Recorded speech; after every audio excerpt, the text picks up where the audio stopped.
क्या तुमने कभी सोचा है भारत के वो शहर कहाँ गए जो कभी संसार के सबसे विकसित नगर हुआ करते थे? वो गलियां जिनमें कभी बाजार की खुशबू होती थी, वो महल जहां राजाओं की सभा लगती थी, और वो मंदिर जिनकी घंटों की गूंज पूरे देश में सुनाई देती थी। आज हम उसी कहानी पर चलते हैं, भारत के खोए हुए शहरों की कहानी। एक सफर उन नगरों तक जहां अब सिर्फ मिट्टी के नीचे दबी हुई यादें बाकी हैं। धीरे धीरे कदमों की आवाज, सूखी जमीन पर हवा बहती है। सबसे पहला नाम है धोलावीरा, गुजरात का वो प्राचीन नगर जो हड़प्पा सभ्यता का दिल था। यहाँ के लोग पानी बचाने की कला 5000 साल पहले ही सीख चुके थे। उन्होंने टैंक बनाए, नालियां बनाई और ऐसा जल संरक्षण तंत्र बनाया जिस पर आज की दुनिया भी गर्व कर सकती है। सोचो, जब दुनिया अंधेरे में थी तब भारत में पानी का विज्ञान लिखा जा रहा था। आज धोलावीरा के पत्थर खामोश हैं, लेकिन उन पत्थरों के बीच से बहती हवा अब भी एक आवाज लाती है कि हम थे, हमने सब कुछ बनाया था। अब सुर बदलता है, संगीत में हल्का रहस्य घुलता है। अगला शहर है लोथल, जहाँ कभी समुद्र की लहरों से बाजार सजते थे। ये भारत का पहला बंदरगाह था जहाँ व्यापार की गूंज उठती थी। यहाँ के लोग समुद्र के रास्ते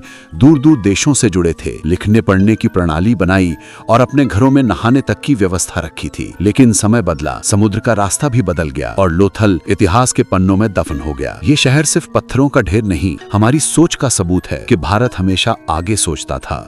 अब पृष्ठभूमि में पक्षियों की चहचहाट और मंदिर की घंटी सुनाई देती है। चलिए अब चलते हैं विजयनगर, आज के हम्पी में। कभी ये शहर सोना उगलता था, बाजारों में हीरे मोती बिकते थे, राजमहल में कला, संगीत और विज्ञान का संगम होता था। फिर एक दिन युद्ध हुआ और आग ने पूरे शहर को निगल लिया। आज वहाँ सिर्फ खंडहर हैं, पर हर पत्थर कहता है कि शहर मिट सकते हैं, पर संस्कृति नहीं। अब सुर बदलता है, खोज की धुन बजती है। आगे की कहानी है द्वारका की, भगवान श्री कृष्ण की नगरी। कहते हैं ये शहर समुद्र के नीचे चला गया। जब गोताखोरों ने सागर तल में स्तंभ, दीवारें और मूर्तियां देखी तो पूरी दुनिया चौंक उठी। द्वारका ने साबित किया कि ये केवल धार्मिक कथा नहीं, बल्कि एक सभ्यता की सच्चाई है जो प्रकृति के सामने झुकी नहीं, बस मौन हो गई। ढोल की धीमी थाप और फिर सन्नाटा। ऐसे ही कालीबंगन, राखीगढ़ी और सिसुपालगढ़ जैसे कई शहर थे जहां इंसान, कला और विज्ञान साथ साथ जीते थे। समय, प्रकृति और युद्ध ने उन्हें निगल लिया।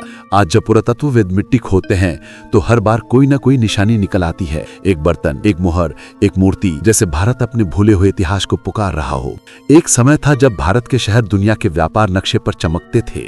हड़प्पा के लोग लिखते थे, मौर्य शासन चलाते थे और गुप्त काल में विज्ञान अपने चरम पर था। लेकिन समय ने करवट ली। युद्ध, लालच और समुद्र की लहरों ने इन नगरों को मिटा दिया। हमने उन्हें बस कहानियां समझकर छोड़ दिया। पर हर नई खुदाई के साथ, हर नई खोज के साथ भारत अपनी यादें फिर से पा रहा है। एक टूटा बर्तन बताता है कि उन्होंने अपने घर बसाए थे, एक मुहर बताती है कि वे पढ़ना लिखना जानते थे, और एक मूर्ति कहती है कि उन्हें आस्था और कला दोनों का ज्ञान था। धीरे धीरे संगीत में उम्मीद घुलती है। ये खोए हुए शहर सिर्फ मिट्टी के नीचे दबी जगह नहीं है, ये हमारी पहचान है, हमारे पूर्वजों की कहानियां हैं जो कहती हैं कि हम इतिहास नहीं, प्रेरणा है। जब हम आज नए शहर बना रहे हैं तो हमें पुराने शहरों से सीखना चाहिए। प्रकृति के साथ संतुलन, पानी और मिट्टी का सम्मान, क्योंकि जड़ों के बिना कोई भी इमारत टिक नहीं सकती। धोलावीरा, लोथल, विजयनगर, द्वारका, ये सिर्फ नाम नहीं, भारत के दिल की धड़कन है। इन्हें याद रखना हमारा इतिहास नहीं, हमारा कर्तव्य है। भारत के खोए हुए शहर,